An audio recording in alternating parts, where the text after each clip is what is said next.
Here in week 9, we're going to be talking about, I guess, what can best be called planning for putting in a wind turbine. We're going to be looking at chapters 9 and 10 of the GYPE textbook. I've got chapter 9 started right here.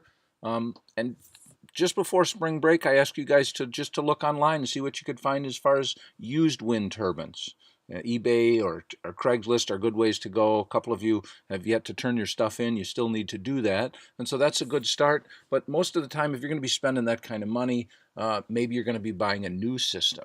So some of the things that we're going to want to look at here in the planning side is not only the system itself, but other things are, hey, are there any zoning requirements? Am I going to be able to install this in my neighborhood? What are my neighbors going to think about this? Which kind of turbine should I get? How big does it need to be? What are my needs? These are all questions that we're going to have.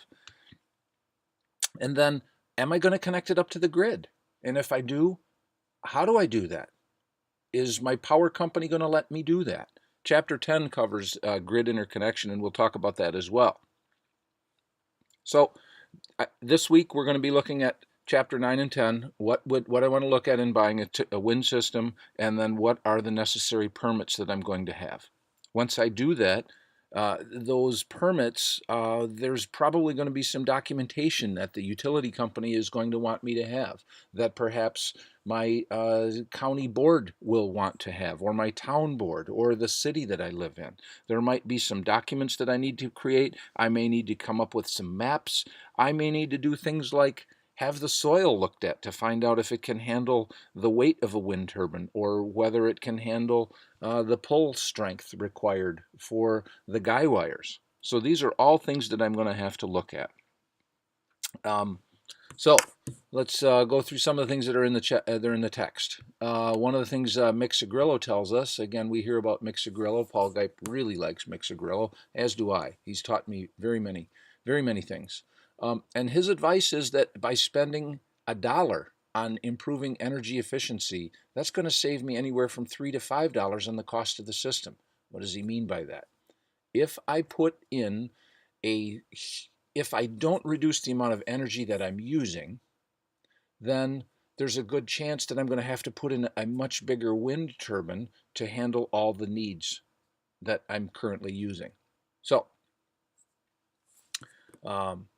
and again, we need to think about, what kind of a system am I going to put in? Am I going to try to live off grid? Am I just going to try and offset some of my electrical use, and so forth? The cost of the turbine, we'll see, is going to go up. How do I rephrase this?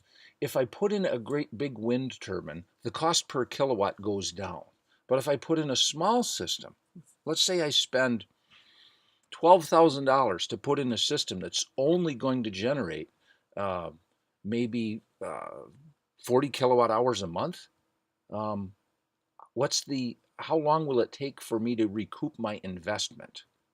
Well, that's not always the best question to ask, but it certainly needs to be we certainly need to keep it into consideration. So one of your assignments this week is going to be to find wind turbines that are available brand new from a manufacturer. Pricing might be difficult to find, so I would like to encourage you not to put this assignment off till later in the week.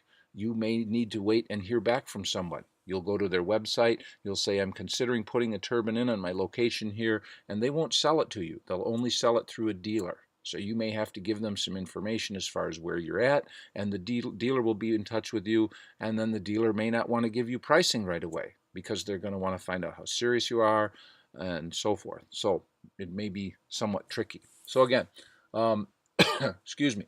Figure 9-1 is going to show us how the larger the rotor diameter, the less dollars per square meter of rotor space. We can see, the bigger it is, the less cost there's going to be. There's a small little, I think we can still get this kind of a turbine. This is an Air, and I believe they're still available, right? It's an Air 303, which is still being sold. Some of you guys may find that. Paul GYPE talks to us about some of the equipment that we're going to be installing. So we're going to see, this is the combiner box. Here's the inverter itself. We have some disconnects. both for the batteries and for the dump load. There's quite a bit on this in this drawing here, and that, by the way, is Paul Gipe himself. So I really like here on page 194 where he talks about everything that goes into it. And I had you thinking about that last week. The balance of the system would include, all right, so that system that was shown on the previous page, there's an Air 303, and the turbine itself, the Air X, only cost $700. The tilt-up tower was $700. Some connectors, $30. Strain reliefs on the cable, $30. 10 feet of liquid type. And so these are things that are going to be required perhaps by the power company. So in this case here, what else do we have? We can see everything adds up to $1,815. Now, granted, I don't think you could do this same installation for this amount of money. This would probably cost you a bit more than this for such a small machine. The turbine itself only takes up about 40% of the cost of the turbine, so that's not a very big part. Now, in this case here, this was a tilt-up tower. There's no cement involved in this thing. Zero cement, right? So that's this particular example. When you look at the machines, you're going to want to know about some history on them. How long have they been around? What's their product performance and reliability rating? So I've talked about many different brands of machines as we've gone through this course. An internet search will likely come up with several manufacturers. I'm just going to show a couple of. So as I was saying, there will be certain places that we can look, and probably most of us will look on the internet. So I did a quick search the other day, and I just searched in the Google window wind turbine sales, right? Wind turbine sales. And what popped up were, here's some ads, right? I could go look at those ads, or I could look at what some of the hits are. And here's one, wind generators, compare wind generator prices. I didn't go there, but you might want to, or did I? All right, so here's what I had here, wind turbine sales, and one of the ones I looked at was a company called PowerWorks. And they said that they're the most competitive and reliable small wind turbine on the market. I've never heard of them, but it's a 100 kilowatt machine, which is the same size as the turbine we've got in Fort Atkinson. Only this one doesn't have a nacelle that you can climb inside. I think you literally have to take the shroud off. So that looked interesting. Okay, here is another one that I found. These are just, actually, this is the same. This is the brochure that's available for it. Well, what else did we have? There was a company called Zeres, right? Zeres is over here, so that was there. So, and lots of different models that I have. Here's the Zeres 442 SR, and it shows me the specifications on it. So it's a 12.5 kilowatt machine, right? Here's the Zeres 50. That's a 50 kilowatt machine. That's pretty big. So these are just some of the searches that I did. And again, I just picked wind turbine sales. So your assignment is going to be to do some research of your own, and this is just an example of how you can do that. So, what kind of specifications are you looking for? The book is going to tell us about this. Things about hub height, right? Here's some of the stuff. Is it 3-phase 440? Is it 50 or 60 hertz? What kind of sound is it going to make? What's the cut-in speed, the cutout speed, maximum wind speed, rotor speed? So lots of this information is going to be available. A good way to find out information on this is to go to their websites. I'm not going to suggest any more manufacturers because you guys have a textbook with a grid in the back that's going to show some of the different manufacturers that are there. What about what sort of maintenance will be needed on this machine? Do I need a crane? Can I tilt it up and tilt it down? How tough are they? What's the history on the company? And for example, I will give you one brand name. One brand name is called Proven, and Proven is an older company that's been around. They're from Scotland, and the Proven machine was a pretty reliable machine. And this is that one that had that downwind design, when the blades would cone. There was a spring-loaded effect to it, and when the wind got going too fast, the swept area would get smaller because the rotors would cone, right? So that company is now owned by a company called Kingspan. And so are they still providing any service or warranty maintenance or warranty work on the old machines? So those are some questions that you're going to want to look into.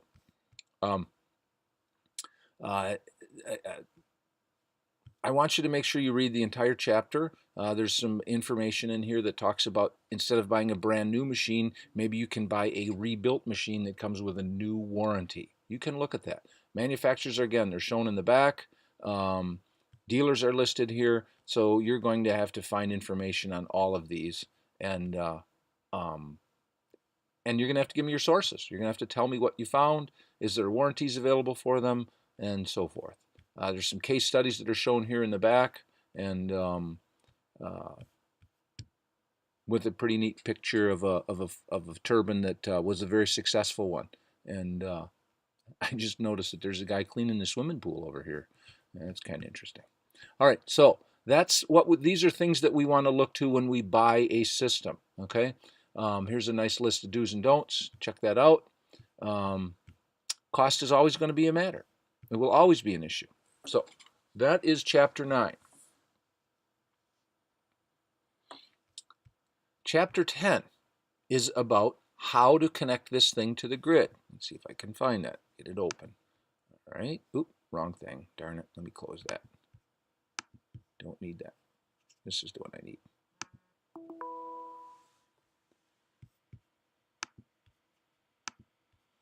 All right. Connection to the system. Interconnection with the grid.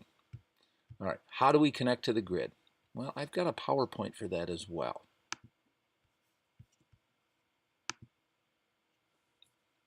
So, chapter 10, one of the things it brings up is what's known as the PURPA, the Public Utility Regulatory Policies Act. This forced the utility companies to share those power lines so that we could put our tie our systems to the grid, to our homes at the same time. They were being paralleled, and so that any extra electricity that we created wouldn't be wasted into a dump load or just have to shut the machine off, but instead we could put that back on the grid, and that power company was by law required to purchase that electricity back from us. And that worked out very well for a while. There was a lot of pushback because they didn't want to pay us the same retail rate. We've talked about net metering before. And so that net metering retail rate was a good deal for us. We would sell them electricity back at 10, 11, 12, 13, 14 cents a kilowatt hour, whatever it was. And then they would in turn sell that to the nearest neighbor, would use that electricity, and less would have to be shipped to the neighbor from wherever the power was being generated, whatever plant. So now instead, they're getting back to being able to pay customers what's known as the avoided cost. And that avoided cost is not the retail rate. So they'd buy it from me, for example, for 5 cents a kilowatt hour and still sell it to my neighbor for the retail rate. Well, doesn't seem very fair, and this chapter discusses quite a bit of those things. If you're buying electricity from not an IOU, an investor-owned utility, but an electric co-op or a public utility, then the Federal Energy Regulatory Commission is going to have some jurisdiction over that. So these are lists of some of the IOUs: We Energies, Alliant, Xcel, Wisconsin Public Service. There's also MG&E. There's some of the municipalities that are shown here. We've got Manitowoc, Sheboygan, Kiel, New Holston, Two Rivers, Jefferson, Columbus sells their own. There are several others here. And then we also have these co-ops. One that I've dealt with is a Rock Co-op down in Janesville. So we've covered a little bit of this already. The Public Service Commission is a commission that is run by governor-appointed people, and whatever sitting governor is going to put the people on this board that align more closely in who they feel should be served. And is that going to be the customers, or is that going to be the utilities? Since 2010, Wisconsin has had a public service commission that has been acted more favorably to the IOUs than the actual customers that are out there. And so a lot of the rules have changed a little bit. I'm going to go into my own personal rules here in a little bit. I'm going to show you the email that I got from the person at We Energies and the huge list of things that I have to do in order to connect my wind turbine. And that's going to be my homework, is to get my turbine connected before our school year is out. That's one of my goals. So, Public Service Commission has a distributed generation agreement. It's known as PSC 119, and it is divided into the size of the renewable energy project. 15 megawatts or less is going to allow me to not be a seller of electricity. That puts a whole different set of rules and regulations on me. The reason why we're going to have these standards mostly is for safety. Make sure that I don't put some equipment on the line that is going to jeopardize perhaps a lineman from the power company. I want to make sure that my equipment doesn't affect my neighbor's electricity. If my electricity generation system drags the system down to a lower voltage or a frequency that isn't 60 hertz, then that's a bad thing. It's not likely that this is going to happen, but this is the idea behind the standards. We also have the PSC is going to set out what the rates and fees will be. For example, I've found out that I have to install a second meter on my home.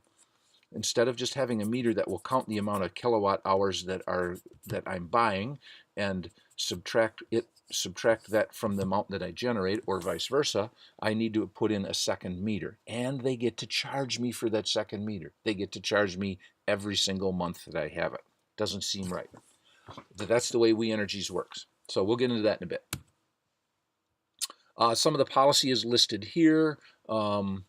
And in Act 141 of 2006 said we would generate 10% of our new renewable energy by 2015, and it was met. But it was met by buying energy from Canada. So 10% of Wisconsin's energy comes from the dams, the hydropower that's available from Canada. So we're importing that energy. Most of the other energy is being generated by either natural gas or coal here in Wisconsin. Okay, all imported. We get no natural gas here in Wisconsin. There's no coal mined here in Wisconsin. So pretty much 100% of our electricity is imported. 25% by 2025 was announced in 2008. I don't know if we're on track for that, or if that will be observed or not. Here's some information that used to be available here. We used to have energytaskforce.wi.gov. I don't think that actually works anymore. Let's see what happens when I hit the link. It cannot, right. So, Focus on Energy does have a valid website, right? And again, Focus on Energy can help all of us, really. But who it helps the most, who gets these funds? Recently, I think it was announced that Focus on Energy funding was cut yet again, which is disappointing for some of us. So back to the PowerPoint. The governor's task force on global warming does not exist. That's the old governor, and the state used to have an Office of Energy Independence. We no longer have that as well. Net metering. Talked a little bit about this already. Bidirectional meters are really a better way to go in many opinions, but in the case of We Energies, I have to put 2 meters in, one to sell energy and one to buy energy. There's a great website, DSIRE, which is the database of state incentives for renewable energy in the United States. That website is still valid, and it's going to show what the current levels of renewable energy are. So you can check that out yourselves. Our net metering policy is 20 kilowatts or less. If I install a system that has a nameplate size of 20.5 kilowatts, I am no longer qualified for the retail rate.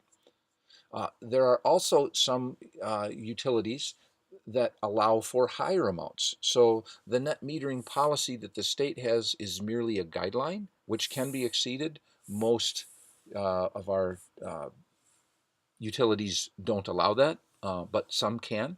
I know in the case of the Rock Energy Co-op down in Janesville that they have a limit of 10 kilowatts. So I wasn't able to install a system for a friend of mine that was greater than 10 kilowatts in size. And when I sized the PV system for that, it ended up being using the commercial, the readily available modules that were currently being manufactured by the company. The size, it came up to be 10,200 watts, and I had to get smaller modules that were not the latest and the greatest in order to stay underneath that 10 kilowatt. So even though the Wisconsin's net metering policy is 10 kilowatts, there's a possibility to go above or below. Same thing with wind turbines. This is kind of a funny slide here. Some of the things that I'm going to need the turbine, the inverter, disconnect switches, overcurrent protection, any sort of batteries or charge controllers if the system has backup. The inverter, of course, will allow me to put it right on the grid. The National Electric Code has rules about each of these things, and they've been spelled out. In new for 2011, which is what Wisconsin is working on, we are now working on the 2011 code. Small wind has some articles and some data that needs to be followed up to 100 kilowatts in size. The wording is very similar to Article 690, which was added in 2008 for solar. Okay, 2014 NEC's added a few more things, but Wisconsin has not adopted that yet, but they will eventually. We talked a bit about all of this already, about the inverters for the system. They're going to make all the rotary motion that our turbines are going to have, whether they're horizontal axis or vertical axis. We're going to make some sort of an alternating current, and that needs to be then converted back to what gets put on the grid. We've talked about a variety of ways to do that. There's an example of a Sunny Boy inverter that is now actually a Windy Boy, okay, which SMA is the company that makes these, and they have one that's designed specifically for the wind and not just using a PV version. Here's an example of how we're going to connect it. I will download this PowerPoint to the Blackboard so that you can see this, and you will be able to see it without my audio over the top. This is the line side drawing. This is a single one-line drawing that I'm going to have. Notice it says I have my PV inverter, and it's going to have a connection here to the meter. So this is one way to do it. Again, We Energies doesn't want us to do it this way. We can also do it on load side. On load side, this is where my main power meter power comes in. There's my main service breaker, and I literally put in two more connectors, two more circuit breakers, and I tie into the grid this way. So that is load side. So here's line side before my main disconnect, and here is load side, which is after. Great little picture here on how we're going to tie these in. You guys can take your time and pause this and look at it as you'd like to. Induction generators, asynchronous, I don't need an inverter. It literally makes the correct size voltage. It only works if the grid is running. This is an example of what Lakeshore Technical Colleges has. This is a Vestas V15, which is an induction machine, which means when it spins, it creates the correct voltage. And all we have to do is to be able to connect it or disconnect it. Some of you have had AC, DC circuits, and motors and controls will recognize a lot of these components in here. And so this is not really an inverter, but more of a controller. Grounding is always going to be a huge thing, and I want to encourage you to look at a copy of the NEC on this. There's some pretty good YouTube stuff available on the internet as well. And we're going to have to, when we size this thing, we need to make sure we put in the right size wires, right? We look inside here, we can see the size of these wires. They're pretty big, right? So this is 3 wires that are going to come through here, and they're going to feed up here. So one of these is going to feed the grid, and that's likely coming in from down here, and this is going to go up to the turbine. As you can see, this is the base of the tower. All right, so there's some calculations in here on how we're going to do our voltage drop sizing, and that's really not a part of this class, but I'm just going to list it here. It has some of the mathematics that we would have to do for this. All right, so I'm going to stop the video here now, and I'm going to take up here on the next section and show you a little bit on what I have to do for We Energies.